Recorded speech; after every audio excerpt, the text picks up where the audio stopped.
I am here to discuss the so-called flying saucers. The Air Force interest in this problem has been due to our feeling of an obligation to identify and analyze to the best of our ability anything in the air that may have the possibility of threat or menace to the United States. In pursuit of this obligation, since 1947, we have received and analyzed between 1,000 and 2,000 reports that have come to us from all kinds of sources. Of this great mass of reports, we have been able adequately to explain the great bulk of them, explain them to our own satisfaction. We've been able to explain them as hoaxes, as erroneously identified friendly aircraft, as meteorological or electronic phenomena, or as light aberrations. We have no evidence at this time that the reported drone sightings pose a national security or a public safety threat, or have a foreign nexus. The Department of Homeland Security and the FBI are investigating these sightings, and they're working closely with state and local law enforcement to provide resources using numerous detection methods to better understand their origin. Using very sophisticated electronic detection technologies provided by federal authorities, we have not been able to, and neither have state or local law enforcement authorities, corroborate any of the reported visual sightings. To the contrary, upon review of available imagery, it appears that many of the reported sightings are actually manned aircraft that are being operated lawfully. The United States Coast Guard is providing support to the state of New Jersey and has confirmed that there is no evidence of any foreign-based involvement from coastal vessels. And importantly, there are no reported or confirmed drone sightings in any restricted airspace. Now, that said, We certainly take seriously the threat that can be posed by unmanned aircraft systems, which is why law enforcement and other agencies continue to support New Jersey and investigate the reports, even though they have uncovered no malicious activity or intent at this particular stage. The U.S. Air Force says unidentified drones have been spotted over 4 joint U.S. and U.K. military bases in England. The mysterious drones have repeatedly appeared for over a week now. House Speaker Johnson and Senate staff as well are getting briefed today about those mysterious SUV-sized drones spotted in the skies over New Jersey. More drones were reportedly spotted over warships off the West Coast, over nuclear sites across the West, even over the CIA in Langley, Virginia. An official with the White House National Security Council saying there's no evidence the drones are a national security threat. They've been incredibly stupid and incredibly weak with this. Here's the point. We know they're not backyard drones that some hobbyist is using because they're much more sophisticated than that. We know that they're not a commercial company within the United States because we don't even have this level of sophistication yet. We are a full decade behind where China is with drones. The government claims it's not them. They say it's not them. So who is it? Well, I have credible individuals who have high security ratings, and they came to me. And again, these are dependable, credible individuals that have security clearance that felt that they wanted to clear the air. They were in essence whistleblowers and said, look, they believe there's a real possibility it could be Iran, that there could be a ship out, not right on the coast of New Jersey, not right there, but these drones, as cited by the Coast Guard, are coming in and out of the ocean. They're going to the ocean. They're not pontoons. They're not landing on the water. They're landing on something. We're not being told the truth. They are dealing with the American public like we're stupid. And again, understand these drones are sophisticated systems, ones that we don't have, that we don't normally see, and we need some real substantive answers. This has been going on for almost 1 month. You know, sometimes I feel like I'm in the twilight zone up here. Like month after month, people come before us, they testify. You don't get a lot of answers, and it's concerning, it's frustrating. You're telling me we don't know what the hell these drones are in New Jersey are? Is that correct? That's right. That's crazy. I mean, that's crazy. That's madness that we don't know what these drones are. Patterson Tower, Medflight 1900 feet, about 7 miles southwest of the field, like transition here, Delta northeastbound. Medflight 8 Patterson Tower, use extreme caution for heavy UAS movement on the base. Security forces is handling the situation. Suggest at or above 1700 AGL. That we will maintain 2000 and on our transition for Medflight 8. And I gotta keep the lights down so that security forces can see. Roger that, no problem. Position approved, sir. Approved, Medflight 8. Medflight 8 Tower. Ahead for Medflight 8. Hey, sir, you're still approved through our Class Delta. After you leave, Columbus is going to sterilize the Class Delta as of 0330 Zulu. Patterson Class Delta is closed after your transition. I'm sorry about that. You got stepped on by other traffic. Say again. Yes, sir. Your transition is still approved. However, Patterson Class Delta is sterilized as of 0330 Zulu for heavy unknown UAS activity. Security forces is handling it, and Columbus is going to sterilize the airspace after you leave the Delta. Roger that. No problem. Thank you. All aircraft use extreme caution. Patterson Class Delta is now closed for heavy UAS activity. Can you comment on the drones that are flying around New Jersey ports? It seems like the American people have a big disconnect. The government knows what is happening. Look, our military knows where they took off from.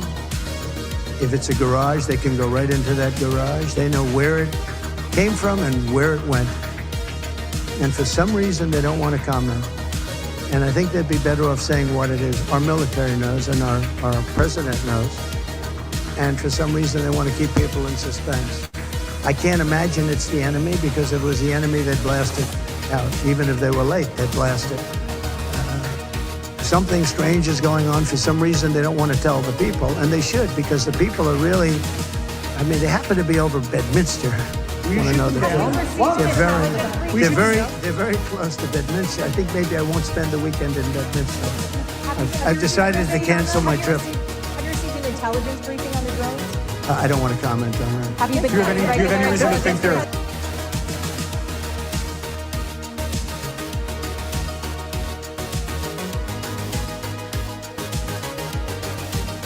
I'm going to give you a report on drones about 1 day into the administration, because I think it's ridiculous that they're not telling you about what's going on with the drones. And it's not only with me. Glenn was telling me today that in Virginia they have drones all over the place doing, nobody's reporting it. I don't know why they're not. Do you want to say something about that? Just one quick comment, which is we are home to the largest naval base in the world in Quantico, and we house a lot of the SEAL teams and have a huge national security infrastructure. And now for 2 years running, we have had drone incursion over secure airspace, and we still don't know why. And I think that's absolutely unacceptable. And I think President Trump and the new leadership coming in, I think will work diligently to understand who's behind this and what we do in order to stop the digital surveillance of all of our security infrastructure. Is it dangerous? Well, I can tell you this. While we were dealing with a terrorist attack in New Orleans, we had drones being thrown over our nuclear reactors in Louisiana. We brought that attention to the FAA. We've been asking the FAA to give these states the benefit of mitigating these drones. And it's sitting on some bureaucrat's desk. And that's real. Nobody knows. They don't want to talk about it. Go ahead, Governor. I was just going to say we have drones in Wyoming flying over our infrastructure as well. And it's incredibly frustrating that we not only have no way of knowing what it is, but nobody knows how to deal with it. They don't want to talk about it, and nobody knows why. They don't want to talk about it. And before I turn to questions, I do have news directly from the President of the United States that was just shared with me in the Oval Office. From President Trump directly, an update on the New Jersey drones. After research and study, the drones that were flying over New Jersey in large numbers were authorized to be flown by the FAA for research and various other reasons. Many of these drones were also hobbyists, recreational, and private individuals that enjoy flying drones. In time, it got worse due to curiosity. This was not the enemy. However, there have been a certain percentage of this volume of reports that have been made by credible observers of relatively incredible things. It is this group of observations that we now are attempting to resolve. Our basic difficulty in dealing with these is that there is no measurement of them that makes it possible for us to put them in any pattern that would be profitable for a deliberate custom sort of analysis to take the next step. We have, as of date, come to only one firm conclusion with respect to this remaining percentage, and that is that it does not contain any pattern of purpose or of consistency that we can relate with to any conceivable threat to the United States.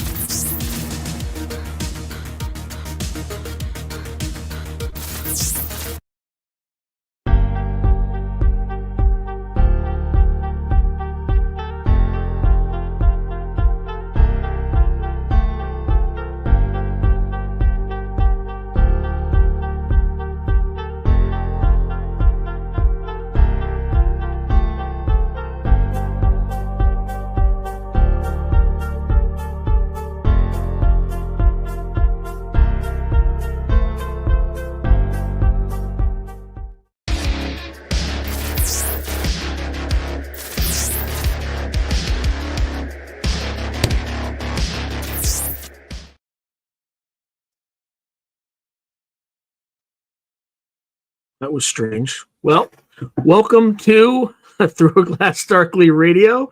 You're listening to us on United Public Radio. The intro song was Mark of the Doomslayer by Carl Casey. And today I have one of our perennial favorites as my guest. So again, I'm going to kind of go through his bio, but you've all heard it before. So Dr. John Brandenburg is a plasma physicist. He did his graduate work in California at Lawrence Livermore National Lab in controlled plasmas for fusion power, and has worked in defense, energy, and space research. Dr. Brandenburg was also part of the Clementine mission to the moon, which discovered water at the moon's poles. However, the focus of Brandenburg's scientific career has been to complete the great effort of Einstein to unify the two long-range forces of nature, gravity and electromagnetism. I want to give a big welcome to Dr. John Brandenburg. All right, here's the big test. Can you hear me and can I hear you? Yes, I can hear you. And can you hear and see me? All right, we're doing great. We're loud and clear. We didn't even practice this time. We just did it. We just did it. Always a pleasure and honor to be on your show, Sean. And well, deja vu all over again. I remember that. Meet the new boss. Same as the old boss. Right? I know. And, Trump inherited this just complete steaming mess when he came into office. I mean, the answer of the Biden administration to all these drones with quotation marks around them. It's called neuro-linguistic programming, right? Neuro-linguistic programming. Yeah, that's they just program people to preconceive that it's a drone when they see things in the sky by using the language. It's better than a balloon. It's better than a sighting of Venus. It's a drone now. And these things were overflying Langley Air Force Base, headquarters for the Air Force's Combat Command. They shut down the base there. This was almost a year ago at Langley, and they had to move the F-22 fighter wing away from Langley because they couldn't operate anymore because they were afraid they'd run into one of these things over the runway taking off or landing. And these things would come over at night in the same pattern every night. You know what the Biden administration's response to this was? They sent a strike team down to Langley of lawyers. But jurisdictional. Can we shoot down over residential areas? I mean, but they couldn't get any of the ETs running the drones to accept service for their summons for court. It was a terrible tragedy. All these poor lawyers with nothing to do. So they decided to sue the base commander for insubordination or something. This is seriously that's what happened. I'm not being serious. I mean, they sent the law firm of Dewey, Cheatham, and Howe. That's the Three Stooges one down there. I mean, they should have been running phalanx guns. They should have been. They should have anything operating over one of our strategic air bases, which secures the airspace for DC. They should open fire on it. I'm sorry. Well, they don't even need to. They have weapons that can just zap them, right? Oh yeah, they have microwave weapons. They just zap them out of the sky. Yeah, or just cut them off from jam their like radio frequency jammers, right? They just Now I'll tell you my own interpretation of this is a classic UFO swarm. We're talking extraterrestrial UFOs, and then part of it is the FAA has, or whatever agency is in charge, has put up helicopters with lights on them and drones and stuff to basically muddy the water. It's called Maskarova in Russian. Confuse everybody, make smoke, so that nobody can really sort out what reality is. By the way, they did this exact thing not exact thing, but they did the same thing in the 50s. right? Oh, They they would did? have, they would send, yeah, they would send the Air Force up and like put all sorts of clutter in the sky and flood the zone with uh, alternative signatures so that they could say, no, it was just a balloon. Yeah, it was just a balloon. It was just a sighting of Venus. I wrote my science fiction novel, Morningstar Pass, The Collapse of the UFO Cover-Up, and I actually put that in there. They have there a swarm of sightings near a place called Xenia, Ohio, which is right next to Wright-Patterson Air Force Base.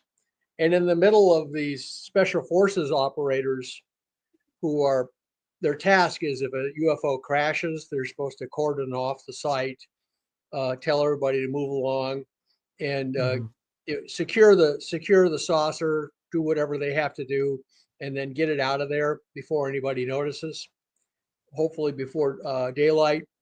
So that's what their job is. They're called the Operation Dark Carnival in the novel. Also short, they call them the Carney.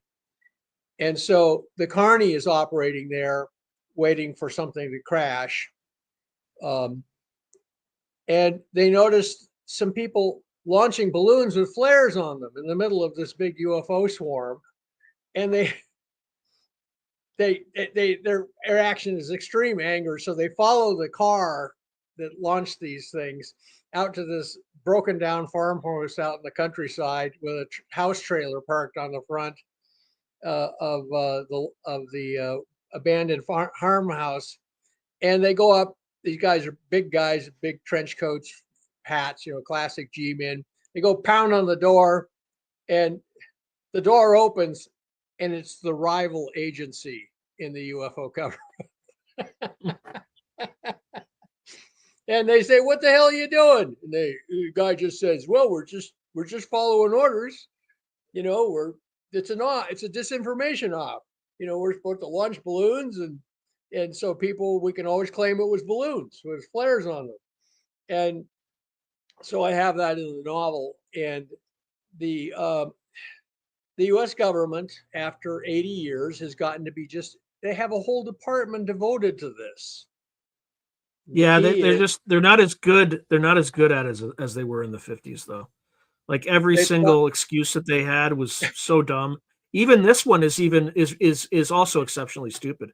Oh, so they're research drones. Okay. So can you explain to us why you're flying SUV-sized drones over nuclear power plants and over nuclear missile sites? Can you explain that? Also, can you let us know why you're conducting experiments with SUV-sized drones over people's residential homes in the most densely populated state in the United States?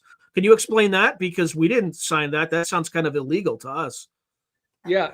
Well, they'll say, yes, we have FAA permission for this. And then that's exactly what they said. And they say, we issued no permission for anything. But by that time, nobody, in fact, what they did is they probably said, and unfortunately, the Trump administration is now stuck with this steaming mess that they have to solve. And, they are not ready to end the UFO cover-up yet. In fact, I joked, I said that President Trump, he's a great man, but he's just a man, and he can't move the Washington Monument, and he cannot end the UFO cover-up that's been running for 80 years without proper preparation. And of course, this last administration did nothing to help the situation. They're too busy sending $80 million to Lutheran churches that are helping illegal immigrants come into the country. So did you hear about that? Oh, yeah. They were approving every payment that went through the treasury, no matter what. This is like one of these payments. Yeah. We got a shooting war in Europe. We got a war with the Houthis or the Houthis. I'm maybe Houthi and the Houthis down in Yemen, where they're launching drones at our ships, and we're not landing Marines or anything to do anything about. But you know what we're doing with those drones? We're shooting them down with phalanx weapons, just like you said. Yes, we are. Yeah, no problem. And we are getting a lot of practice, I will admit. But anyway, so the world is in chaos, and this is what President Trump has inherited. Plus, he's got all these crying problems like the north and the south border. So I just say cut him some slack. Here's what I think is going to happen in this administration. I think they are going to take the best evidence they have from NASA and say, okay, there is life on other planets. All they have to do is get one microbe. And then they're also going to say Mars used to be inhabited. I believe they're going to do the Mars disclosure route, especially now. You may have seen this square ruin they found on Mars. Oh, it's a precise square. It's not, and it's got subsquares in it. This is just a classic. And Elon Musk is all over this. And so where are we going? We're sending Musk to Mars. So anyway, I'm optimistic that this president will advance disclosure, but without preparing the public properly. What's happening? You got rapid eye movement. Is something coming across the wires? No, I was looking. I was going to show the. I was looking for the image that you're talking about. I'm going to share it. Oh, okay. I gotta see if I can do a share screen. Well, anyway, yeah, you. I got it. Just look. I got it. Oh, you got it. Okay. Yeah, it is a precise square. I've measured it. And oh yeah, look at that. Look at that. Not even the most anal biophobe scientist can look at that and say, "Oh, that's a natural feature." Yeah, I mean, look, it's like a perfect square. The perfect square, and it's got subsquares in it. You notice on the on the left side of it, our left, there's a subsquare of 4 points, and apparently that was the main gate. It looks like a Bronze Age fortification. So yeah. So people can argue about faces. They can argue about five-sided pyramids, but they can't argue with this. I mean, some of them will, but it is now obvious. It is now ludicrously obvious. And that picture is from 2001. Wasn't it by Surveyor? It was taken by Surveyor, right? Yeah, it was Mars Global Surveyor. Yeah. And it was found by Richard Hoagland, whom I worked with on the original Mars investigation. Mars has a dead civilization on it.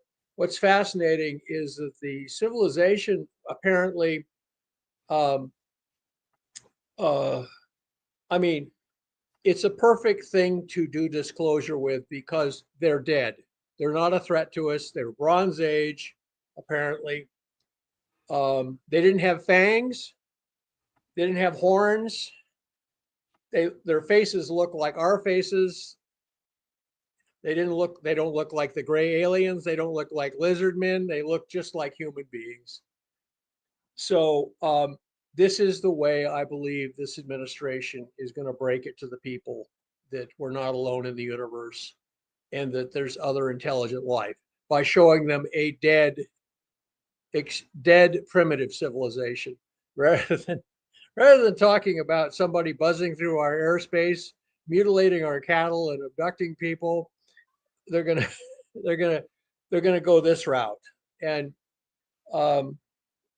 from dealing with some of my I'm living in my hometown now, and living close to people I grew up with, some of my old high school buddies, and when I try and broach the idea of the UFOs being extraterrestrial, a lot of them are just, I can tell they're so scared by that idea, they don't want to talk about it.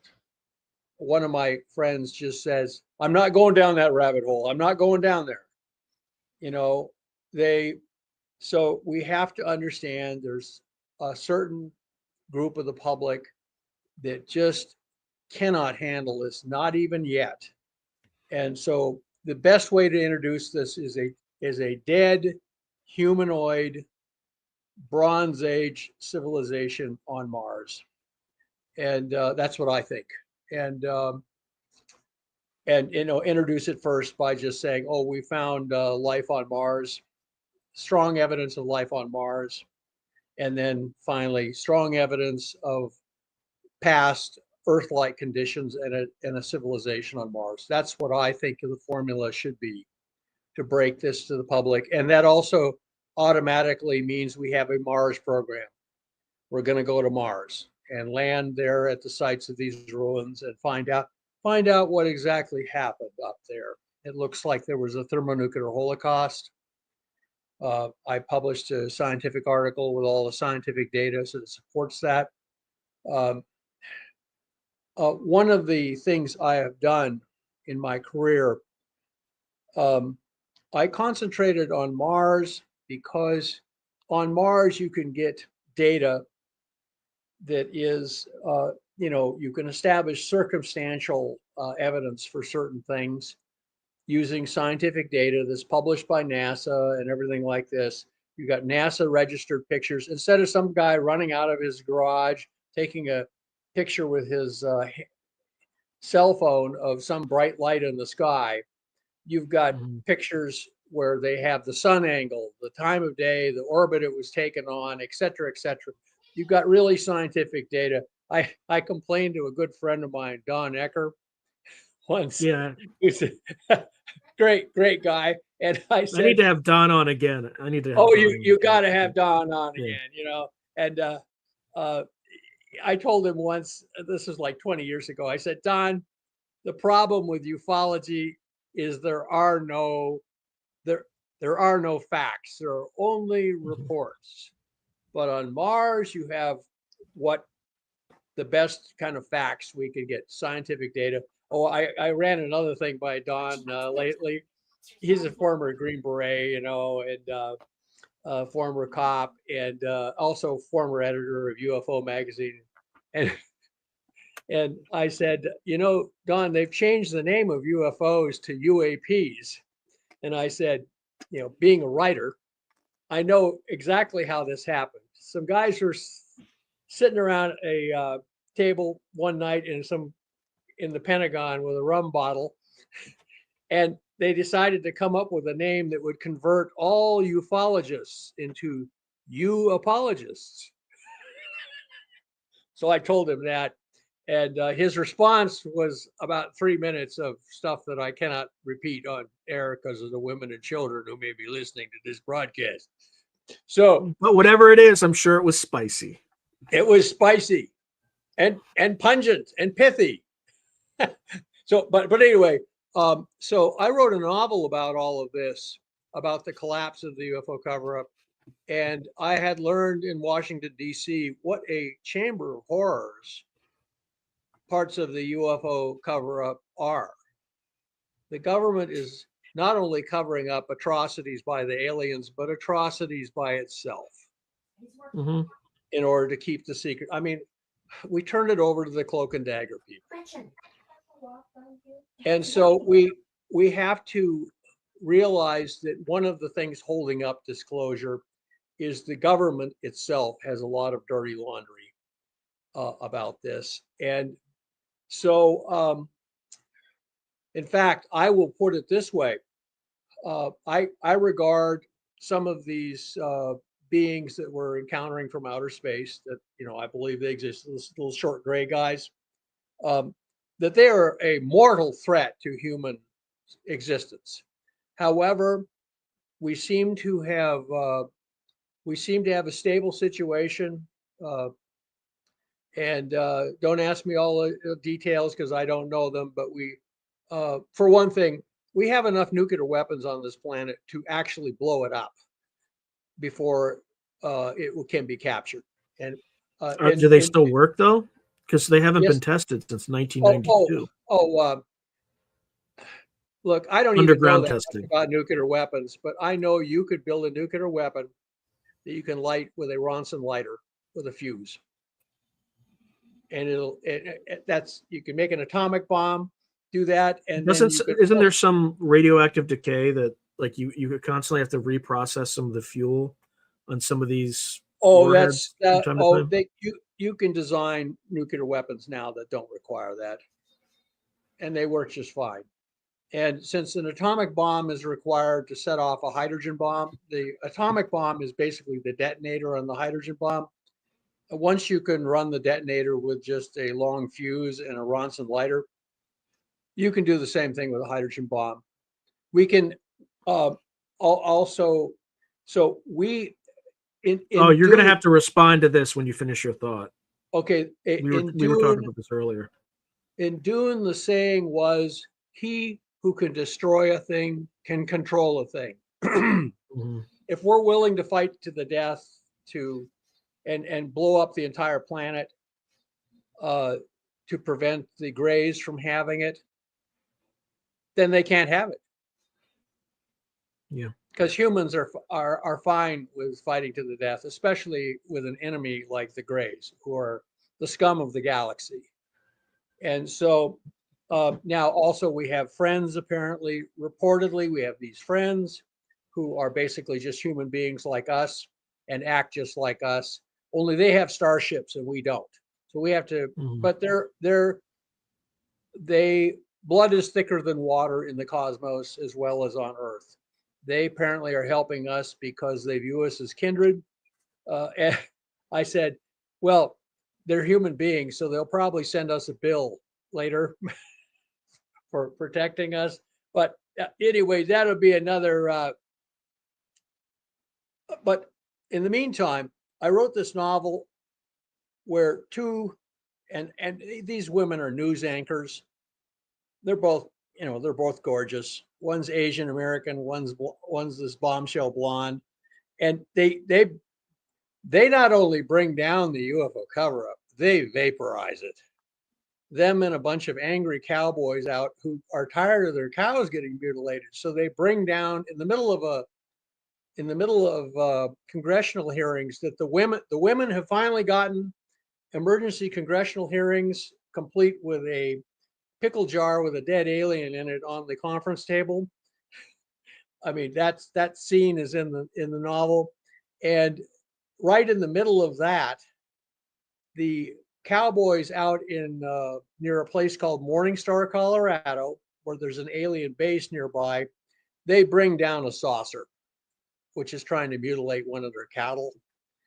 And the people in the base, this guard force all dressed in black fatigues, are ordered to go up the mountain, to go up this ridge and recapture the saucer. Only there's 500 ranchers who are all heavily armed waiting for them to come and try and do that. So in the novel, they have an enormous gun battle on the top of this ridge between the secret government forces desperately trying to recover this saucer before the news people can arrive, and the ranchers who've been putting up with this situation for years. And the ranchers win the gun battle. They're much better shots, for one thing, and they know the land, they know the landscape, and so they win the gun battle with the secret government forces. And so the word spreads within the UFO cover-up that the UFO cover-up has only hours to live. It's not only going to end, but it's going to end in a few hours. And so the response of the secret government is to launch an attempted coup d'etat in Washington, D.C. They're saying is the UFO cover-up is too big to fail. But, so if you guys want to watch a movie where the UFO cover-up secret forces in desperation launch an attempted coup d'etat that is then crushed by National Guard, the Navy, and the Marines, and the leaders of the coup d'etat are rounded up and shot for treason afterwards, and the UFO cover-up is utterly vaporized, then I want you to contribute. If you want to see that turned into a movie, then we have a GoFundMe page. And by the way, I don't get a penny from the GoFundMe page. I'm doing fine. I don't need any money. The money is to, whenever you launch a movie project, you need to get some screenwriters to turn out. Sean, do you know what the address is for that GoFundMe page? Here, I can pull it up really quick. And so, yeah, so I urge you, go movie that you,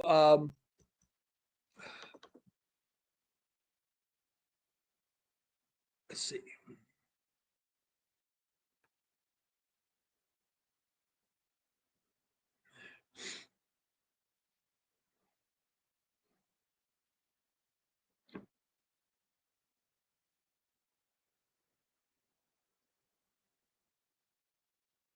Let me see if I can find it on my own. Let's see. Let me see if I can find it. Yeah. Well, I'm sorry, my computer is moving kind of slow, I guess, because of the link.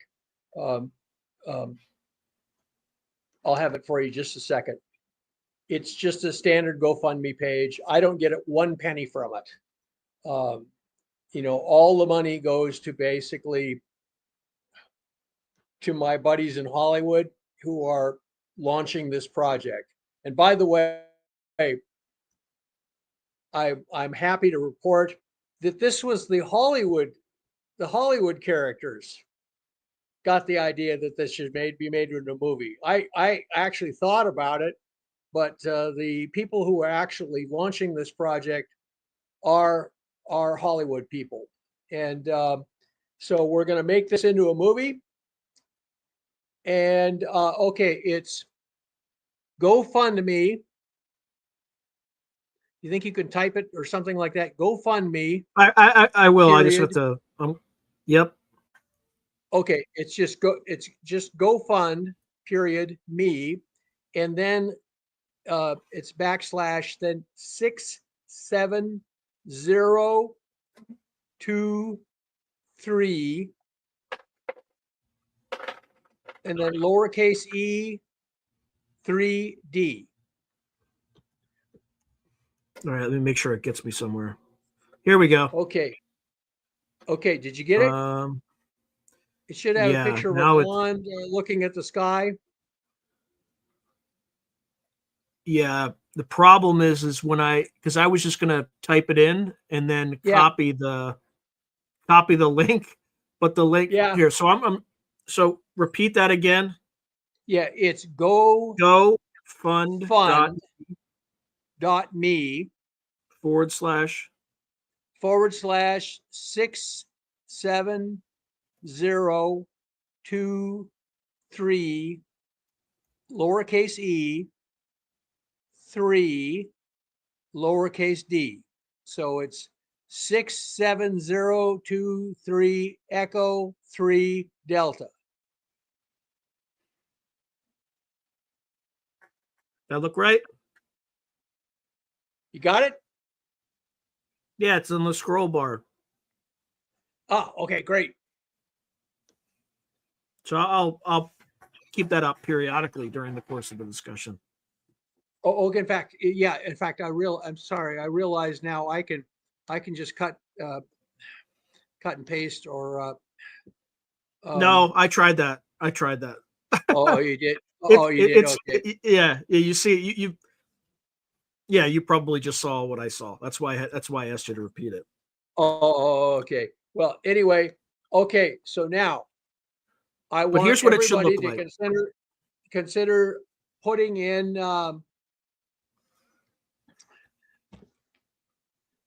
and here I just put it up. Just I don't know if it's a link, but that's the if you type that into okay. So I've got that up on the scroll. Private chat. There we go. There we go. There's the blonde. So if you want, here's what our goal is. We want people, and we're going to do a streaming version too, but I want people to be able to go to a theater, watch a movie kind of like Lawrence of Arabia, and by the end of that movie, when they walk out after having a nice thing of popcorn and a drink, they pretty much understand the UFO cover-up, how we got where we are now and where this has to go. Let me put it this way. The biggest threat to this country now is not from the gray aliens or even the lizard men, or supposedly that's another group that's reported to be out there. The Pleiadian people who are like us are our friends, apparently. Well, they look like humans, so I don't trust them ever completely either. But anyway, okay. But here is the thing. They are not the greatest danger to constitutional democracy in this country. The greatest threat to constitutional democracy in this country is the freaking UFO cover-up. We have a military industrial complex, and then we have a secret government deep state, and then we have a secret UFO government handling our biggest important foreign policy problem. And the UFO cover-up is at the center of the military industrial complex and the deep state now. It is the center of it. And they don't care about the Constitution at all. It's just a scrap of paper to them. So if you want to preserve constitutional democracy, preserve this republic, constitutional republic, we must end the UFO cover-up. And the best way we thought to end it is to show it all in a movie. All of the atrocities committed by the aliens, the mutilations, both human and animal, the secret experiments, the abductions, the secret bases, and then the government helping the aliens to do this, covering for them. We wanted that all to be shown in the form of a movie. It's like, think of a Lawrence of Arabia sort of movie, so that people will go in the theater, and when they walk out, they will understand the basic situation that we face. And we're going to face it down in the novel. Like I said, the UFO cover-up, finally, cover-up forces, they try to take the government and become the government, and they are crushed. And their leaders are rounded up and face firing squads, especially the head of the Air Force. By the way, I put the head of the Air Force facing a firing squad at the end of the novel for treason, because I've talked to, though I know that almost all of the people in the Air Force are good patriotic Americans who want to support the Constitution. I have had conversations with senior Air Force officers, two of them, one of them in uniform, and they told me that if it came down to a war between the United States and the aliens, they would fight for the aliens because the aliens have superior technology. Two of them told me that, one of them in uniform. Now, if Hap Arnold from World War II or Curtis LeMay had been standing there, they would have shot them, both of them with their bare hands. Instead, these two Air Force officers told me that. And I could not believe that anyone wearing being part of the U.S. military would say that they would commit treason simply because they don't follow the Constitution anymore. They go with whoever's got the best technology. But they said it. So therefore, at the end of the novel, the Chief of Staff of the Air Force and also the head of the Joint Chiefs, who were both part of the Air Force, end up facing firing squads. And because I'm a Viking, of course, I show that the sergeant going up and giving them both a final bullet in the head, coup de grace. Yes. And well, we have to present it as a science fiction. It's a science fiction movie. We're presenting it basically, one of my ideas is to present it as an alternative history set back in the 2000s. And that's to give people, yes, we're telling people this is from a galaxy far, far away a long time ago, because we want them to understand all the concepts. And then they can figure out how to deal with the reality of it once they understand. And by the way, our situation is not hopeless at all. No. The fact that the human race is still standing here mismanaging this planet after 80 years, we don't have a lot to brag about, but we're still running this country. We're still running this place. The aliens complain to abductees, a captive audience, that, you human beings are really abusing your nice planet. We would take much better care of it than you could, they say. And so we are still, and we're much more powerful. We're much more advanced than we were back in the days of Roswell. And yes, I just saw your comment. We're all part reptilian. Part of our brain is inherited from the reptile. The reptiles were a very successful form of life. And if I lived in Australia, I didn't live in Australia. I lived in Florida for 5 years. Alligators had gone from being endangered to being positively dangerous again, especially during mating season. I remember out driving back to my office in the middle of a rainy night to pick up something I'd forgotten. And I came around a corner and there was an alligator, I swear, was bigger than my car, crossing the road. And he was just crossing the road. It was a nice, warm, rainy night. And he looked at me like, go ahead, run into me. And then I just stopped and let him finish crossing the road, because it would have wrecked my car if I'd have run into him. And he looked like he was a big bull alligator looking for some romance. It was mating season.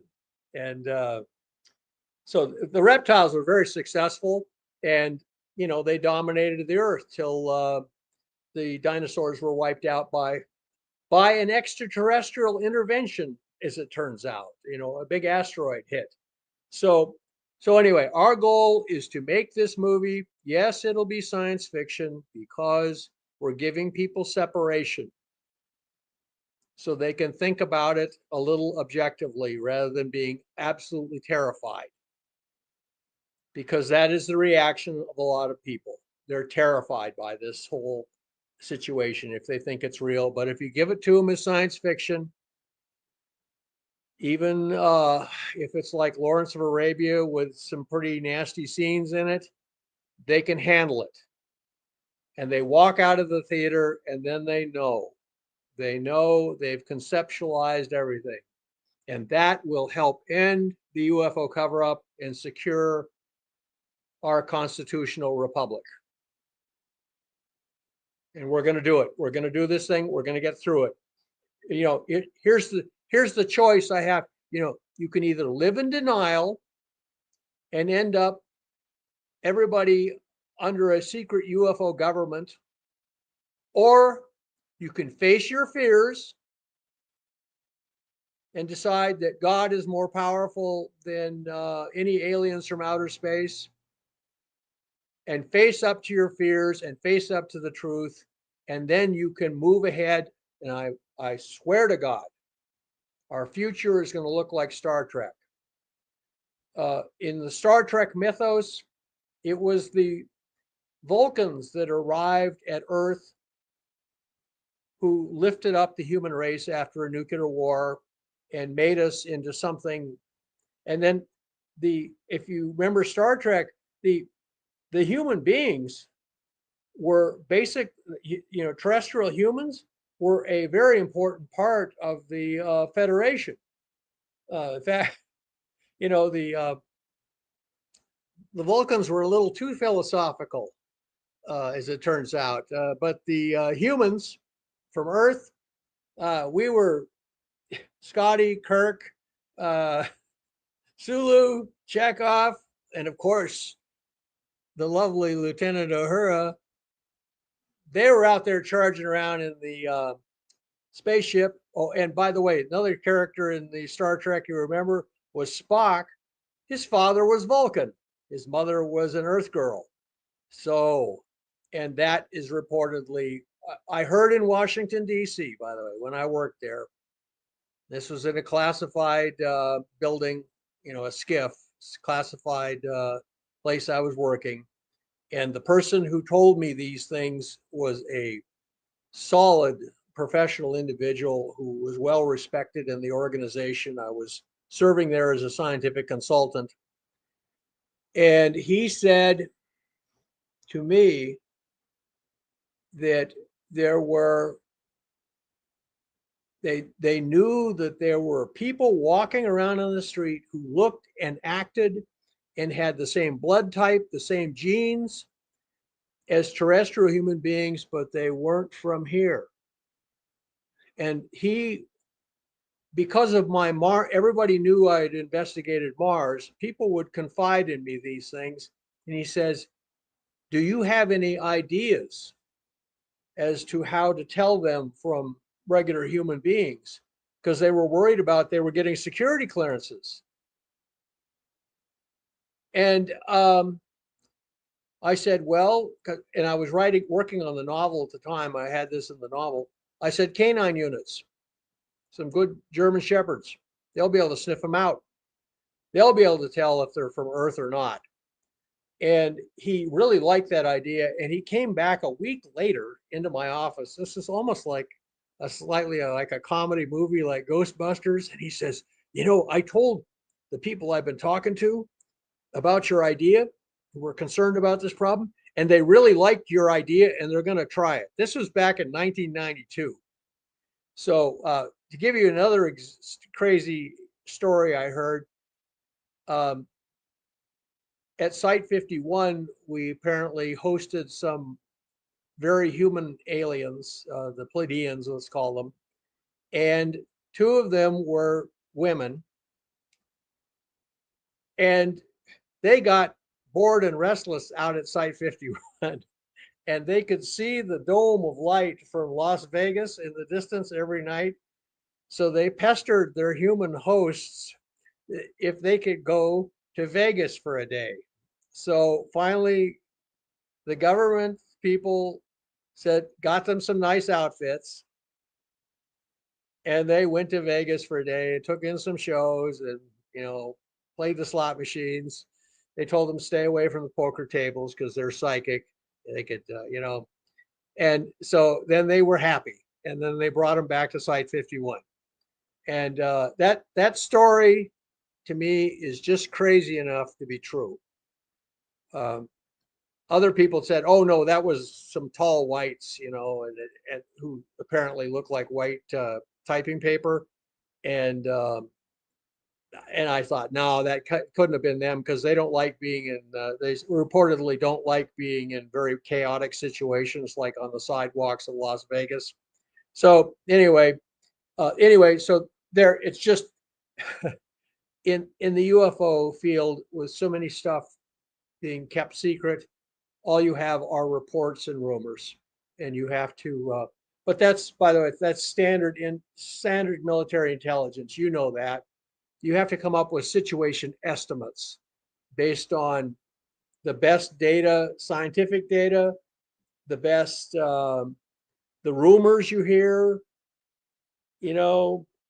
remote viewing, whatever. You try and put it all together and come up with an estimate of the situation. So you can't, some people said, well, show me a body or something like this. And I said, look, extraordinary claims require extraordinary evidence, and I say, this government after 80 years has a whole department that collects extraordinary evidence to make sure that the public never sees it. So these people have had a lot of practice, but you know what? And I haven't heard this, but I suspect it. I suspect morale is getting really low in the UFO cover-up. People are starting to think, what happens if I get hauled before a grand jury and am asked about my activities? And do I know anything, for instance, about the death of Amy Estridge, who was supposedly a suicide?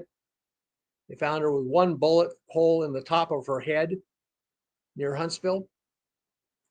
And I happen to have, she was a wonderful person. I happened to have met her twice. God avenge her sevenfold for this. She had laundry in her, she was at her parents' house doing laundry. She had laundry in the dryer when they say she decided to walk out into a field and commit suicide with a single bullet held to the top of her head. So these people are getting sloppy. The other sloppiness I saw was the first attempt at on Trump's life. You know, that has deep state written all over it, in my opinion. Deep state. Absolutely. And you notice the FBI has never released any information on that. Yeah, they incinerated the body of Crooks within like 10 days. Oh yes, yes. Didn't tell anybody.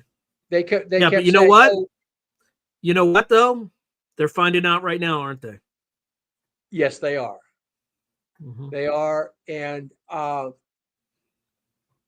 it wouldn't surprise me if the Biden FBI shredded all the evidence they found so that the Trump people would not have anything when they end up taking over the FBI.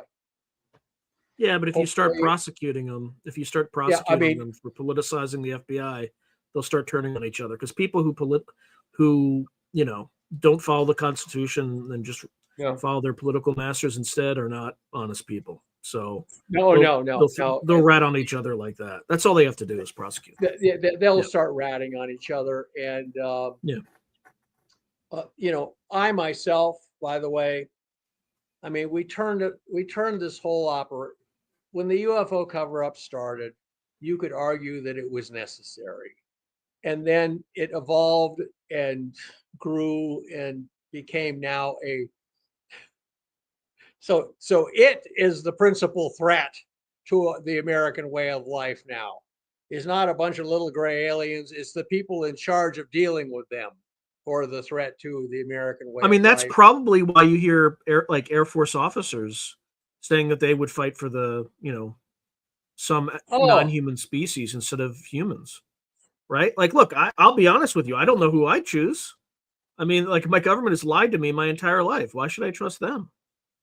I mean, I'd fight for humanity, but I wouldn't necessarily fight for the United States government. You fight on the side of the humans, and that's the important thing. And when I heard the second time I heard this, which was from an officer in uniform, I thought the first time the guy was just kind of joking, and then the second time I heard it, I thought, there's a whole school of thought in the Air Force, apparently. One guy also told me, I said, well, I've heard reports, because I talked to some abductees, that the abductees would look up and there were people in Air Force uniforms watching the whole thing, them getting probed and stuff. And you know what his response was? He says, and he said it kind of in a very frantic way. He says, we had to send people along. Otherwise, the abductees would have been killed. And I thought, I've heard something similar to this. I've heard something similar where they had whoever these entities are. Yes. We're going to do it anyway. So when they asked us to accompany it to make sure it was done safely, we had no choice. We just had to. It'll all come out someday. But one of the other things I understand from working in Washington, D.C. is that whenever anything like 9/11 or Pearl Harbor or something like that, or the Battle of the Bulge happens, well, maybe not the Battle of the Bulge, but Pearl Harbor and 9/11, a bunch of government agencies go into what's called CYA mode. They shred all of the data. Oh yeah, I bet you right now at FBI the burn bags are going. Oh, the burn bags are going. And Yeah. by the way, in this, I wrote, in the novel I wrote, Morning Star Pass, the collapse, the UFO cover-up collapses, and we're at war with the Greys at the end of the novel. And the hero in the next novel, he's sitting in the hospital recovering from being wounded in the storming of this alien base. He got his people in and rescued the heroine and got them all out. And so he's in the hospital. His legs got wounded, so he's recovering. He's telling the chief nurse. He says, I happen to know that they're in Washington D.C. He's in Arlington Hospital. He says, I happen to know that all over this town they are feeding thumb drives and shredded documents and any other kind of memories, computer memories, into furnaces. So they won't have to answer any questions. And he says, and if I'm not careful, I'm going to get fed into one of those furnaces too, because I know how the whole program worked. That doesn't happen to him, by the way. So he's What fine. do you make of these recent whistleblowers? So let me step back for a second. Yeah. Okay. Let's step back. So we had the drone incursions, and the institutional government displayed absolute and utter incompetence in terms of finding a cover story that stuck. Lame excuses. But they may have changed strategy, and I say may because I don't know what to make of all these recent whistleblowers. No, I don't know either. But if you fail at trying to come up with a cover story, the next best thing is to flood the zone with misinformation. Okay? Exactly. So I'm not sure if these whistleblowers are serious or if they're just flooding the zone with misinformation. Like, I honestly don't know. In fact, I reached out to one of them and he agreed to do an interview. And, I just want to hear his story and I want to evaluate it myself, but I don't know. Because there's aspects of the story, and not about the particular whistleblower that I'm talking about. I'm not going to mention his name. But there's another whistleblower, his name's Jake Barber. And there are elements of his story that are just real enough to be plausible, but then they take an extra step that it seems implausible. And that is, you have the CE5 sort of thing, which apparently does work for some people, like something will show up. But in 30 years of CE5, never has an egg-shaped or an octagonal, I don't know why he calls it an 8-gon, but it's fucking octagon. Never has a craft hovered into position to civilian contactees. Okay, so again, I'm skeptical, but I don't want to dismiss the guy out of hand. The other thing that kind of bothers me is he talked about liberating Kuwait, but he didn't start his military service until 1994. So when somebody challenged him that, hey, Kuwait was liberated in 1991, he's like, oh, well, I was part of like Operation Southern Watch and this and that. Okay, you were probably in Kuwait. We're not disputing that. We're disputing that you didn't liberate it. So, when you put your DD-214 out into the world, people are going to look at it.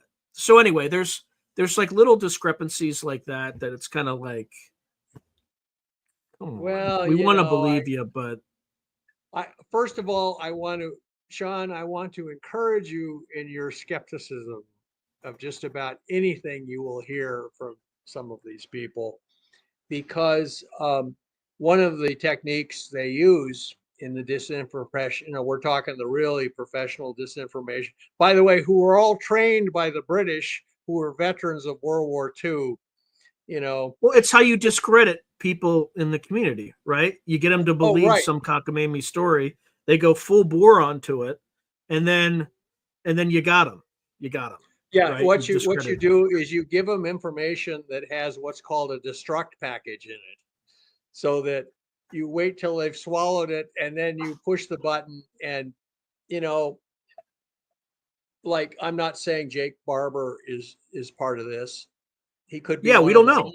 know. But some of the other people who Yeah. come out and say, oh, this and this and this, and then you find out, wait a minute, that doesn't make any sense, because like of Kuwait or something like that, timeline, the chronologies, and they just look at you and they say, oh, my bad, and they disappear, and you never hear from them again. But And what he they're just doing said, is, no, I was in Kuwait in 1994 as part of, I don't know if it was Southern Watch or something like that. yeah. But it's just like, I got it. We're not disputing that you weren't in Kuwait. It's that Kuwait didn't need liberating in 1994. No, That's it did not. Right. And I had the great pleasure and honor, by the way, of leading support the troop demonstrations in front of the White House during the first Gulf War. I was working as a scientific consultant, and it was a slow period, so I actually had a lot of time on my hands. So I ended up organizing a committee to support our troops and getting all the permits and stuff. Hey, I'm organized that way. If you want something done right, ask a busy person who's organized. So I did all of that, and the troops gave me great honor, because a bunch of wounded soldiers, after the war was over, we were still holding the demonstrations because we had the permit, and we wanted everybody to. We would get on CNN and they would give us equal coverage. So, but we're standing there on a Saturday, and a whole school bus full of wounded veterans from the Gulf War coming home stopped by, and those of them who could walk, were ambulatory, got out and thanked us because they'd seen us on the news waving. We had a bunch of aged cheerleaders, Vietnam veterans, close relatives of people who were in the Gulf, and a bunch of just flag wavers like me. And we got half the coverage on CNN. And anyway, they got off. They had told the bus driver that he had to stop. They were on the way to Walter Reed for more treatment, but they told the bus driver, you have to go to the Lafayette Park in front of the White House and stop so we can thank the demonstrators. So I just thought that was really a peak life thing. So we're going to see a day like that when this whole UFO cover-up is over. And let me tell you something. If you really believe in God, He is the reason we're still here, being a primitive species. I mean, we're like a bunch of people in Polynesia, and the French and the British and the Spanish have shown up in boats outside our island. And we're still here after 80 years, still running things. And so we are here because of there is nothing, with God on your side, there is nothing in this universe you cannot face. Nothing with God on your side. I mean, you say, oh, well, the aliens have come here and we're just specks of dust to them. Well, they're specks of dust too.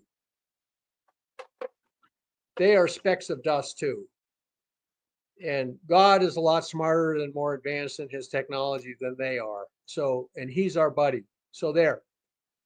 Anyway, I just want to say that. People have said, oh, the UFO cover-up can't reveal the truth because it will destroy humanity.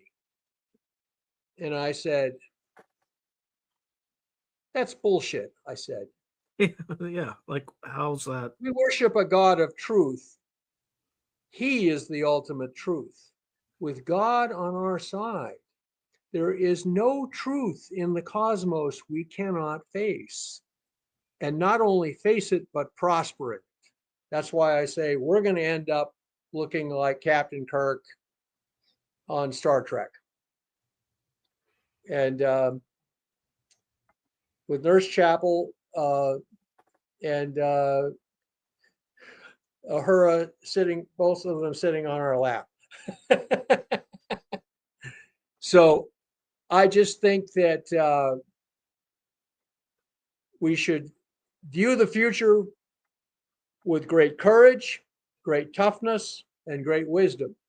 And we're going to get through this. It's the deceptions going on that are ruining civilization. I agree.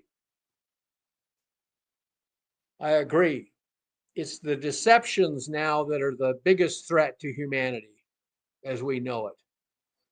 And we're going to overcome the deceptions. And like I said, the vehicle we're choosing to do this is to have a big movie where people will walk in the movie not having their head wrapped around the whole UFO phenomenon, what it means. And by the time they walk out, they'll understand it in terrible detail. And so, somebody just pointed out, yes, Kuwait was not occupied in 1994.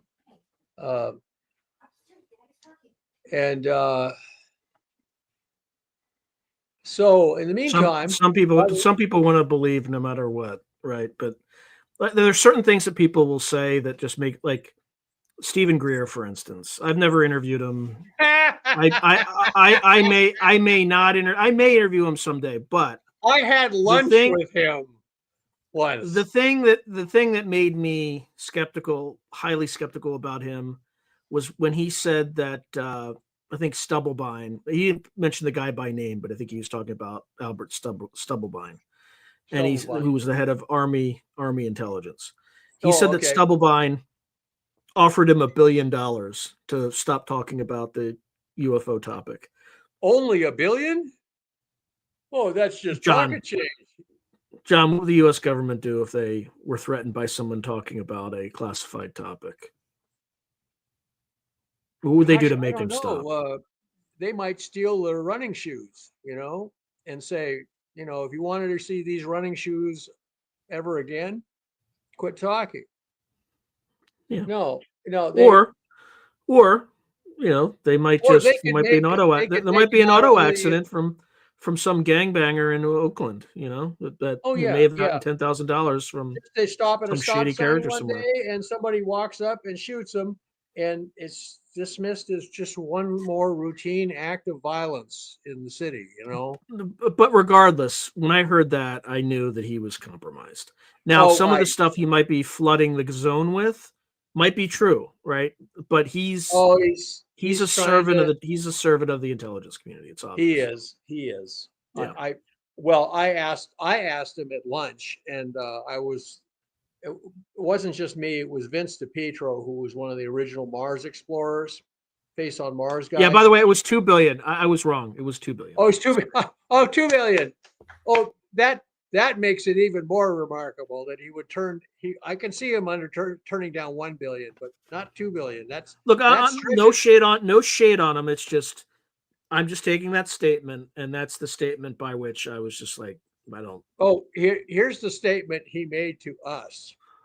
I said, Dr. Greer, what about all the animal and reported human mutilations and shoot downs of our jet fighters and abductions? And he said, he said, that's government disinformation. That isn't really happening, he says. And DiPietro, who's a tough Italian, grew up in Baltimore, tough Italian neighborhood, and I grew up in a tough logging town in Medford, Oregon. We both just shot each other this look like, this guy has just lost all credibility with us.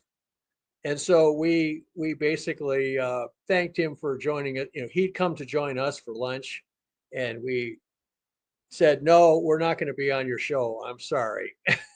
We're not going to be part of your. So he's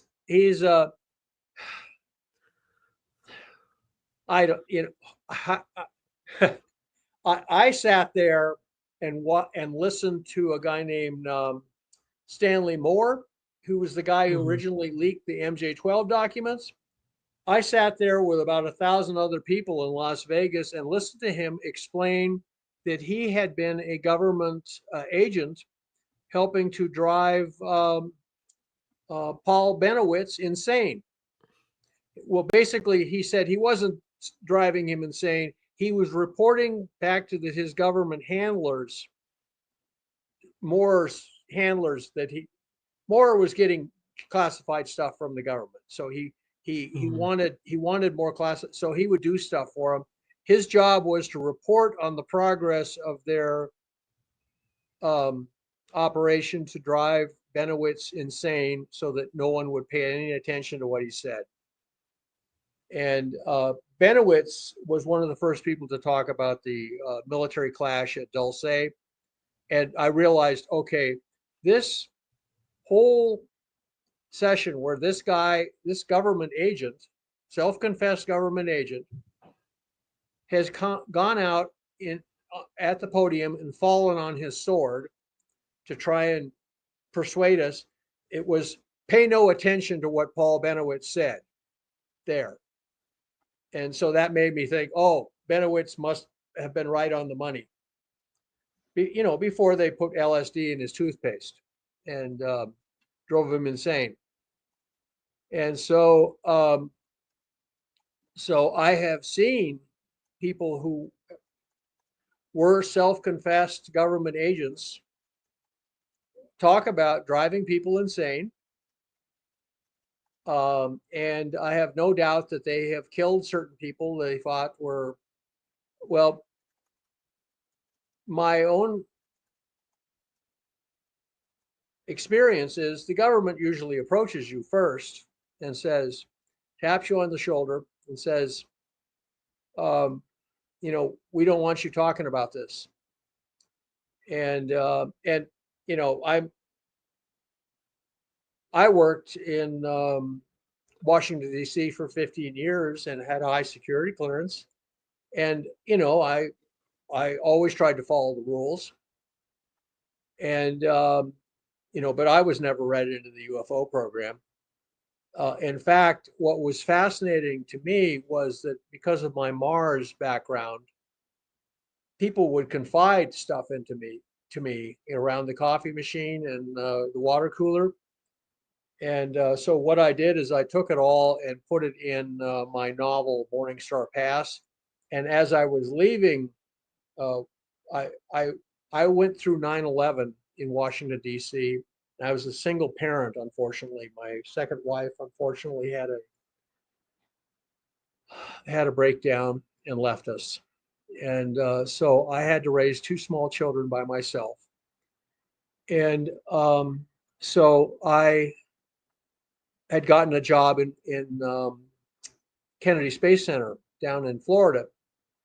And so they had kind of a farewell lunch for me, these guys from the various agencies. And I mentioned to some people that I was kind of close to, who had worked for, that I wanted to write a science fiction novel and maybe include some of the stuff I'd heard around the water cooler and the coffee machine about the UFO thing. Because people talked about it nonstop in the skiff I was working. And to my great surprise, the senior guy said, well, John, we always liked your reports. So why don't you write that novel just to make sure it's labeled science fiction? And then it's okay. So I wrote it as science fiction. And I said, and they told me, we'll read it when you write it. So I put it through declassification. I had it approved because it was science fiction. And then I came back about 2 years later on a visit to try and get some money out of DARPA, and ran into some of the people I used to work with, had lunch with them. And one of them told me, they said, gee, we really liked your novel. How did you get so much stuff right? And I said, oh, I don't know. I just guessed, I just connected the dots. And they said, well, you're a really good guesser. And anyone who's read Morningstar Pass, The Collapse of the UFO Cover-Up. It's a long novel. It's, in fact, Hal Puthoff gave me one of the highest compliments, he said, for it. He says, this is the War and Peace of the UFO genre. And he is Russian American, so that's a very high compliment coming from him. So he read it. Bruce Maccabee, who unfortunately is no longer with us, read it and called it a magnum opus, a great book. And so I'm very pleased I could do that. And it revealed the whole UFO cover-up as a underground chamber, series of chambers of horror of the U.S. government. And apparently the faction I was dealing with the agencies, they wanted it to come out. I also found out that all of the stuff I put in the novel was actually kind of in the open literature. I just collected it all into the novel. And once you read the novel, you'll understand why people are so reluctant to do disclosure. If this was like a day the earth stood still, some nice guy with a robot, comes down and tells people they should not blow themselves up, and that they'll be watching us, that would be one thing. But signing secret treaties with the Greys so they can abduct people and collect sperm and egg samples from them, and doing all the cattle mutilations and human mutilations, which don't get reported. And the fact that there was a secret treaty involving that the government does not want to talk about that. But we're going to have to. We're going to have to talk about it. Yeah, because there's a lot of questions. Like, if true, right, if they had a treaty and they were abducting people, how did they choose the people? Did the government provide lists? Were the Greys supposed to provide the government with lists? You know, the story were the people who were abducted? Was the latter, that it was the latter situation. The Greys were supposed to supply the government with a list of people, and then the government. By the way, if you want to know how the UFO cover-up thing changed, supposedly the treaty with the Greys, the secret treaty with the Greys, happened at Holloman Air Force Base in the late 60s. And remember Project Blue Book going out of business? That's because they'd apparently signed this secret treaty. And the Greys were supposed to provide lists of people they were going to abduct. But then it became apparent they were abducting a lot more people who were not on the list. And some of those people were not even being brought back alive. And so if you want to know what happened, it was, okay, so 1968, Project Blue Book went away. And then they made this movie called Close Encounters of the Third Kind. And you'll remember at the end of that movie, there was this great love fest meeting between the gray aliens and the US government. Okay, so that movie came out in like 1975, 77, something like that. And then in about 79, 78 timeframe, there was the clash at Dulce, which was apparently because the US government was sharing a base with the gray aliens and discovered a lot of human captives who were being held there and tried to rescue them with special forces. And this resulted in a big firefight in this underground base at a place called Dulce, New Mexico. And if you want to know what basically Hollywood tracks what goes on in the UFO field with a lag time of about a year or so, or several years. So if you want to know how the UFO cover-up thing evolved in the 70s, watch Close Encounters of the Third Kind. And then watch the movie Alien, which came out in 1979. after the Dulce firefight. And compare the depiction of the aliens in Close Encounters and then in the movie Alien. You'll understand just how bad the government got burned by this. And our late President Jimmy Carter was apparently president then when this happened. He came to Washington thinking that he would be told about the UFO cover-up, but they wouldn't tell him anything. He figured, being a smart guy and also being a micromanager, he and I voted for him. But he was a well-meaning guy, and he realized that he was captain of the Titanic, and that there was a lot of stuff happening on board the ship that he was supposedly captain of that he was not being told about. Mm-hmm. And then apparently in either the spring of 1979 or 78, I think it was 78, suddenly a bunch of military people and intel officials suddenly arrived at the White House saying, "Mr. President, we have a situation we must talk to you about." So he sits there in the Oval Office behind his desk and says, "Well, what is it?" Smiling, and they say, "Oh, the UFO aliens that we had a secret treaty with, they violated the treaty, and we ended up having a firefight with them in a underground base that we shared with them in New Mexico." And he said, "I'm sorry, could you repeat that?" Well, they actually said his initial reaction was that he wept at the description of the US government allowing its own citizens to be victimized by these people from outer space. And also realizing that everybody at the intel agencies and the Pentagon had been lying through their teeth to him for the past two years of his presidency. Is that why he fired Bush as the CIA director? When did he fire him? Toward the beginning. I don't know. It's a good question.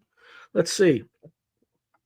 Yeah, that'd be, well, what you can do is you hear these stories, and then you look at the historical chronology. Like supposedly this secret treaty with the Greys got signed at Holloman Air Force Base near White Sands in 1968, and then Blue Book went out of business suddenly. They just said, "Oh, if you see a UFO, don't call us." That's what the Air Force said. Everything's he was the director of Central Intelligence for 355 days. So this is before Dulce. It was 1976 to January 1977. Okay, so that would have been before Dulce, supposedly. And all of this, I don't know. All I know is what I heard. I did talk to a guy named Leonard Stringfield, who was a great person involved and he had very good sources within the military. I asked him about the clash at Dulce, and he said he was convinced that it had happened. He says typical of after action reports about an armed clash. There's several different versions, and the major differences among the versions were just body count. How many aliens, how many humans got killed. He just said, he didn't get any reports. He just heard accounts from people who were closer to the truth. So he said it sounded to him like a secret clash where the results were confusing, and people, anyone who's gone through combat, just ask Don Ecker. It's a different it's a different kind of reality than you're used to when people are shooting at you, and you're shooting at them. And so he was convinced that it had happened, and about the time frame. I talked to him in the early 90s before his death. and confirmed that this had happened. Yeah, I don't think Dulce is an alien base anymore. I think that, you know, the version of events that I heard that I regard as most reliable was that Carter basically ordered a suspension of all joint bases with the Greys and basically ordered shoot on sight with them. Now, by that time, apparently the US government knew a lot more about the extraterrestrial situation because we'd been able to talk to a lot of other species. So one of the things about, you remember in 1968, we were losing the war in Vietnam. We were on the back foot, and you know, we wanted detente. We wanted breathing space from the communists. And that apparently what we also wanted was detente with outer space. So one of the things that happened was that we got kind of a detente going with the Greys that we'd normally been shooting at. And so we had peace with them. And that made it safer for other species to approach and have conversations with us. So in a sense, you could say, well, it was part of our bumpy road of knowledge. What the human race here's, and I wrote a book, by the way, called Cosmic Awakening, and a summary of this is it's kind of an intellectual book. It's about the UFO phenomenon being our initiation into a cosmic reality. You know, that we're going to join a federation of enlightened beings out there, not the Greys, by the way.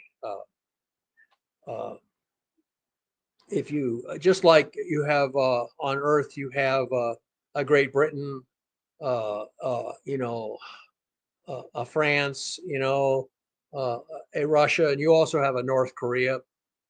The Greys are sort of like the North Korea of the galaxy, and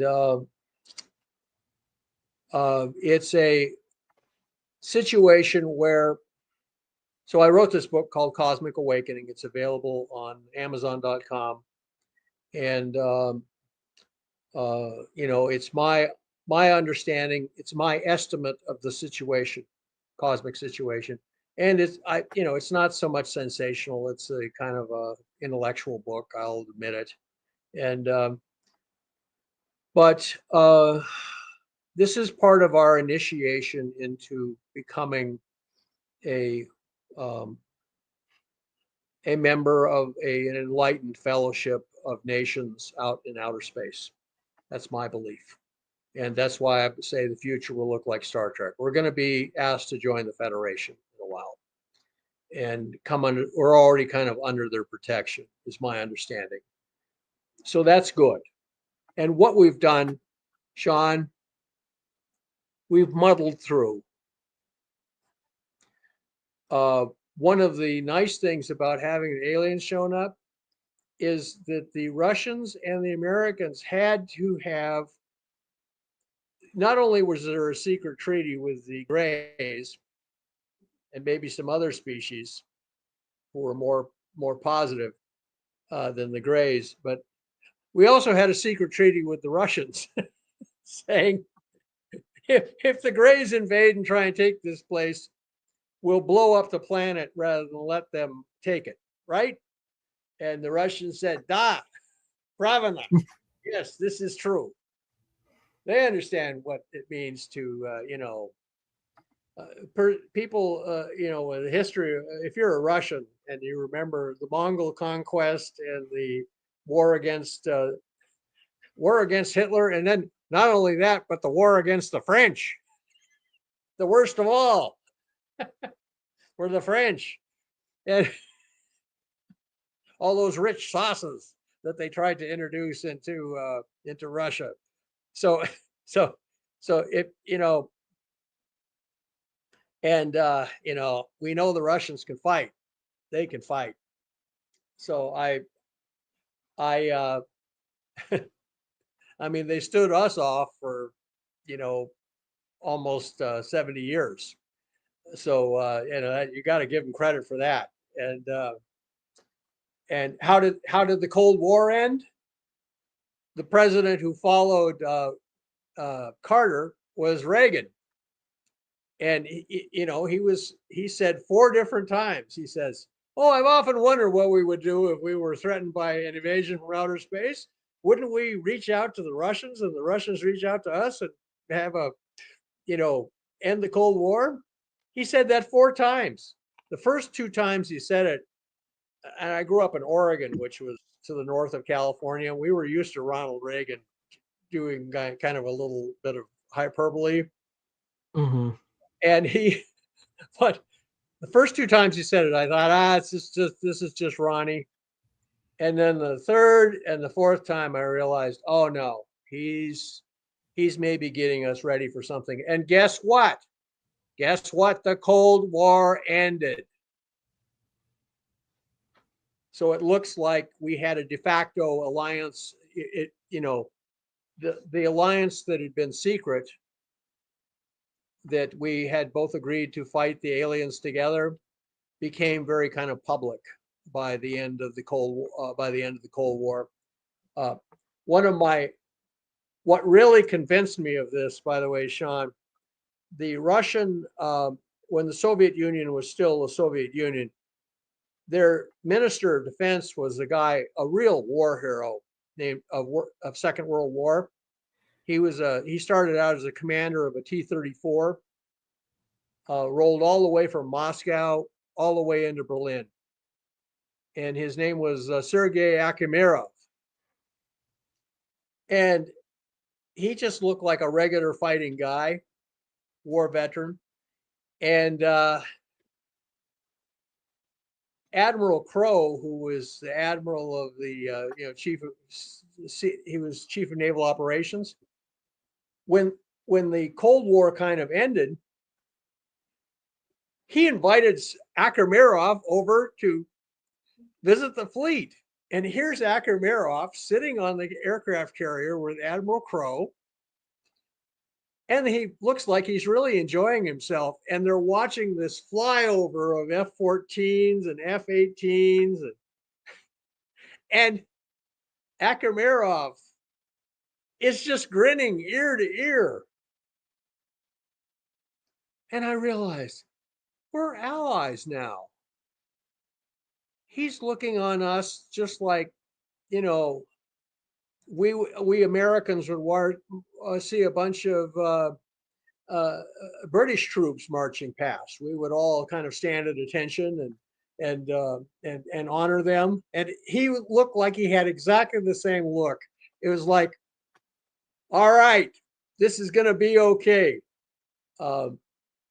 Unfortunately, he couldn't stomach the fall of communism, so he actually committed suicide when they attempted a coup d'etat in Moscow. Remember, the communists decided to stage a coup d'etat finally against Gorbachev, and that failed. And so Akhimirov committed suicide because he couldn't stand the idea that the Soviet Union, as he had known it, which he had pledged his life to defend during World War II, had gone away. So that was too bad. But just at that one moment, I realized, okay, we're in an alliance with the Russians now, a military alliance. And he is very pleased that we are a very strong ally. My father was a combat veteran of World War II. He was flew in the 8th Air Force against bombing Nazi Germany. And 3/4 of the squadron were shot down. He told my brother and I it was just dumb luck that he survived the war. And my uncles on my mother's side all served in the military. In fact, all my uncles served in the military, and one did not come home. He was he's the one I'm named after in the family.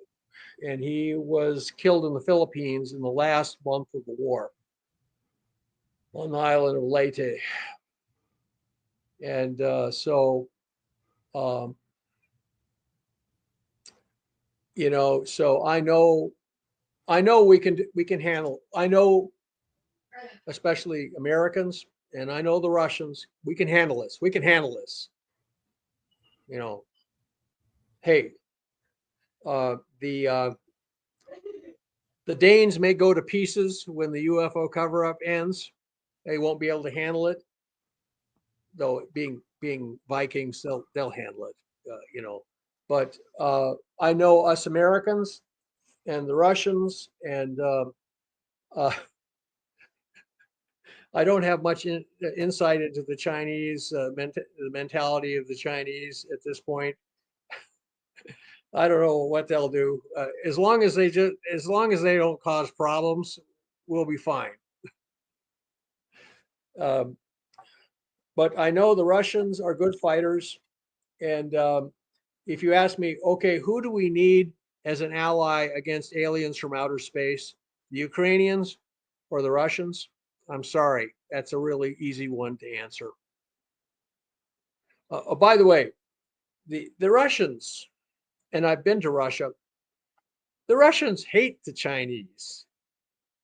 You would not, you being Americans, you could not understand, having a history like Russia's, where they were conquered by the Mongols, and then they anyone who looks Mongolian, they hate them. They just do. I'm sorry. It's just the way the Russians are. And so given the slightest provocation, they will abandon their alliance with the Chinese and be our allies. Let me tell you that. I know that. And by the way, if we could have Joseph Stalin as our ally during World War II, sitting there with Churchill and Roosevelt, if it means making the earth as strong as possible to preserve humanity, we'll be able to get along with Vladimir Putin or whoever replaces him. The nicest thing I can say about Vladimir Putin, by the way, is he's better than Joe Stalin. And Joe Stalin was one of our, essential allies, and they took the brunt of the casualties fighting the Germans. And so I'm not telling you that I don't have great sympathy for the Ukrainians at this point, but business is business. The real business of the human race now is to defend this planet against some people who would like to possess it instead of us. That's reality. By the way, not to totally change the topic, but what do you make about these 3 kind of air accidents in the last few days? Right. So the one in the Potomac, the F-35 that crashed, and then the yes, what's the I other noticed one that one I'm missing? And then the Northeast Philadelphia right thing. That the Philadelphia thing, I can tell you as a physicist that had a bomb on board. That thing disassembled. They found pieces a quarter mile away. In fact, they found a debris field leading up to where the impact zone was, and that had a bomb on it. Now, who would put a bomb on a medical jet based in Mexico at a U.S. airport? Somebody who's trying to send us a message. And you've seen Are they stupid? Are they stupid? I mean, well, these are we're talking people of the same ilk who would try to assassinate President Trump after he won the debate with Biden. It became obvious he was going to become president. Yeah, those people are finding out right now. Those people are all finding out right now. They are. And people, people do stupid things, especially when they get really nervous. So the Black Hawk helicopter was apparently at the wrong altitude and outside its flight envelope when it made a beeline for that. Here's this airliner coming in with its landing lights on, and it ran right into it. Suspicious? Oh, I don't know. Maybe. Why would a Black Hawk pilot do something like that?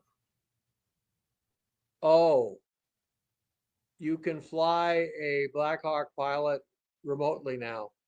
You can fly a Black Hawk remote. He may have lost control of his craft. I think it's a she. I think it's a she. A woman was flying it. Yeah. Well, it hardly matters. It is possible, apparently, for them, let's call them bad actors, to take control of a fly-by-wire vehicle like that and make it fly where it's not supposed to, because it was not supposed to be there.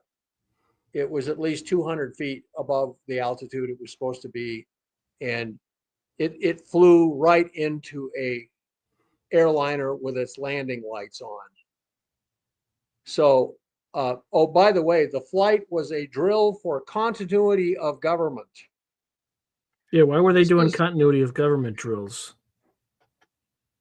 Oh, that's a really good question here, Sean. You know, you get the feeling that so much has been pushed under the rug on this thing, both of those accidents. The rug is really lumpy at this point. And I want a congressional investigation to be chaired. I want an emergency congressional investigation of both of those accidents with testimony under oath before Congress by all these people. Yeah, by the way, let's not talk too much about it because YouTube has some weird community guidelines nonsense that says if you talk about tragedies, they'll Okay, demonetize well, you. look, we all agree it was a terrible tragedy, both of them.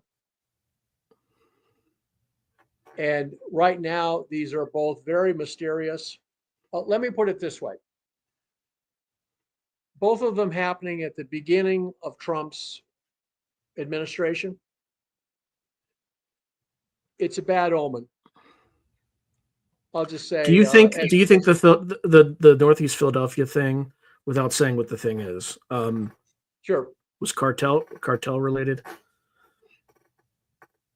It could be.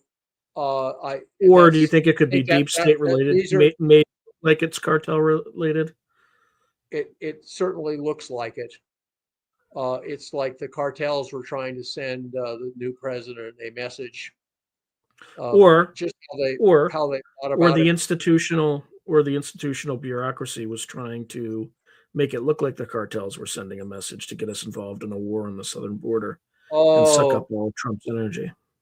I'm not saying that's what it is, but it's very mysterious, and the very mysterious of it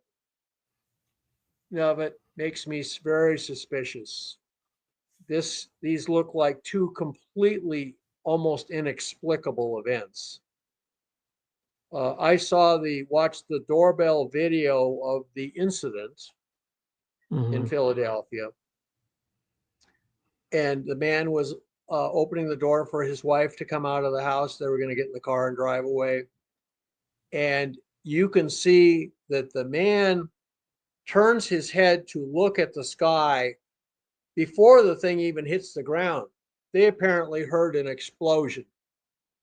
And the sound, it took a few seconds for the sound to arrive there. They apparently heard a bomb go. Let's just say they heard a loud explosion.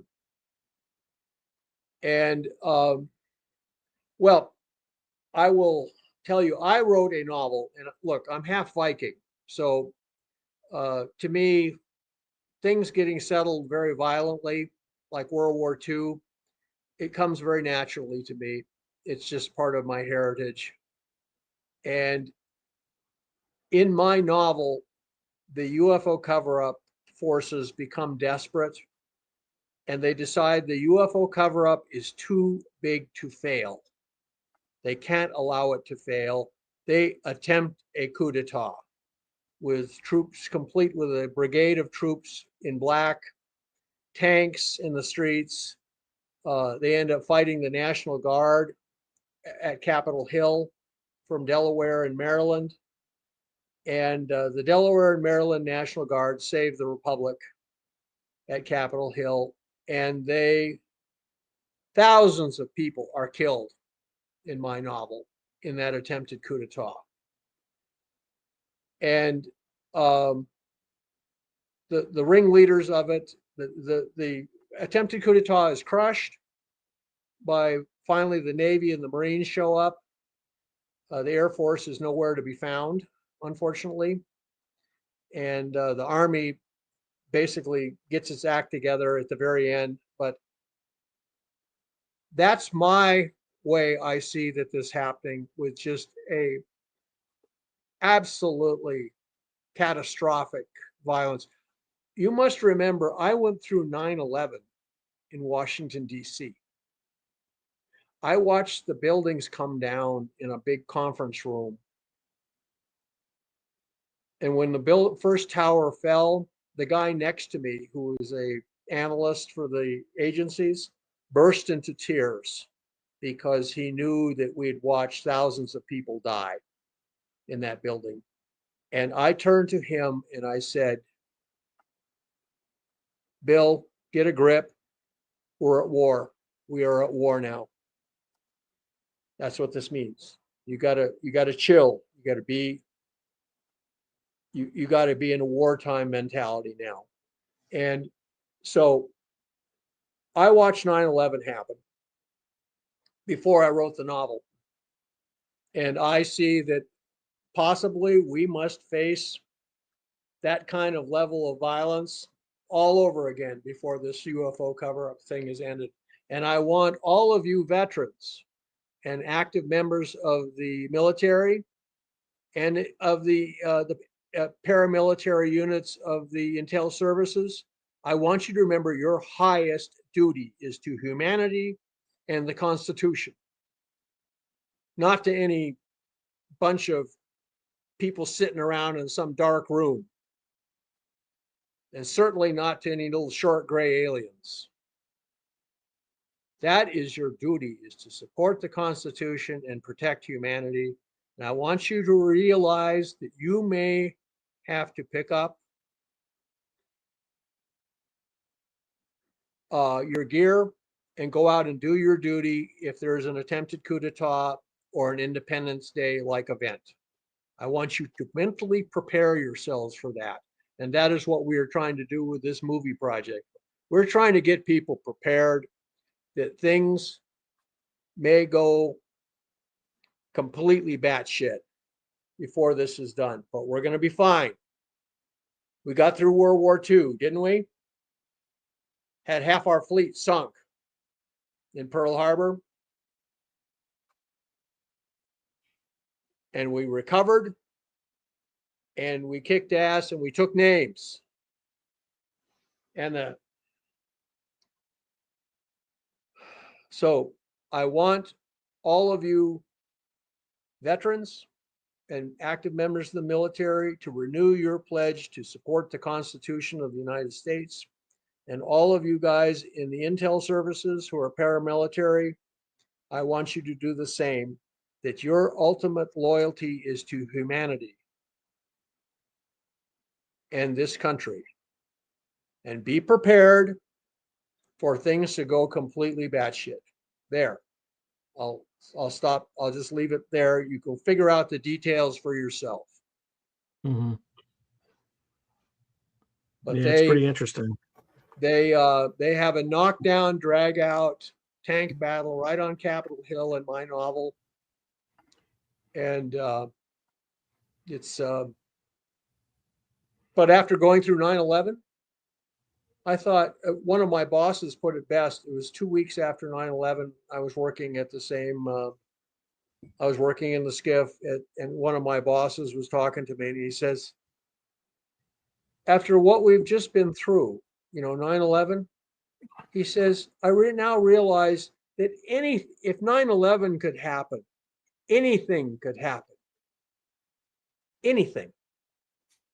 And in fact, with these two air accidents, or I'm calling them quote unquote accidents, it's already happening. The air is pregnant with violence and death. I'm sorry. And you must be prepared to face that as part of restoring constitutional norms in this country. So, anyway, Sean, what are your thoughts on this, Matt? Well, I mean, there's some things they did in 9/11 that were completely unconstitutional, right? So are you familiar with the president's surveillance program, Stellar Wind? No, I missed it. There's so many different winds. There's the north wind, the south wind. So it was a program that Cheney just decided that we would spy. I shouldn't say spy, but focus the NSA's resources inward and collect all the data, just vacuum it up from every American citizen's everything, right? Just hoover everything up. Yeah. And the president's, I don't know if it was Cheney's general counsel or the president's general counsel, it was President George W. Bush at the time. There was a whistleblower that I just interviewed. His name's Thomas Drake. He asked the general counsel, he's like, we need to take this to Congress. And the general counsel's response was, well, if we take it to Congress, they won't approve it. And he's like, so it's unconstitutional then, isn't it? Like, I know. And, look, we all understand that desperate times require desperate measures sometimes. I remember Abraham Lincoln, the state of Maryland, which was actually a slave state, was going to vote to join the Confederacy, meaning Washington, D.C. would be, inside Confederate territory. So he sent 2 brigades of Union troops up to the State House in Baltimore and had them surround the State House and tell the legislatures that if they voted to join the Confederacy, they would all be immediately arrested for treason. So not surprisingly, the assembly voted to remain in the Union. And someone asked Lincoln if that was really a very constitutional move. And he says, the highest law of the land right now is survival. Now, I'm not trying to justify anybody. I don't know all the stuff that was done. Rahm Emanuel was famous for saying, don't let a good emergency go to waste. 9/11 may have been just the perfect opportunity for people who wanted to expand government surveillance. What the story I heard in Washington, D.C., by the way, was that the Clinton administration actually had the entire 9/11 plan on the table in front of them at the National Security, at the White House, and they all looked at it and they said, nah. They wouldn't fly airliners full of people into buildings. There was a precognitive dreamer. His name is Christopher Robinson. He correctly predicted the Lockerbie bombing. He submitted an affidavit to either Scotland Yard or MI6, MI5, something like that, well in advance. And then, several days in advance, it happened. Well, he had similar precognitive dreams about the Twin Towers. It went up through the chain. U.S. government had it. Again, in talking to Thomas Drake, he said, yeah, this failure of imagination nonsense He's like, we knew it was coming. It's just no one was willing to take any action over it because counterterrorism wasn't a priority at that point. Well, the same thing happened at Pearl Harbor. The reason Admiral Kimmel was court-martialed was that they actually had it on the table in front of them at Pearl Harbor. They had, well, we're tracking this Japanese fleet from, that's coming in, and it's like they're going to attack us. And Admiral Kimmel said, well, that would mean war with the United States, and the Japanese would lose that war, so they wouldn't start that war with the United States. That would be stupid. That would be crazy. Well, at least move the ships out of port, just in case.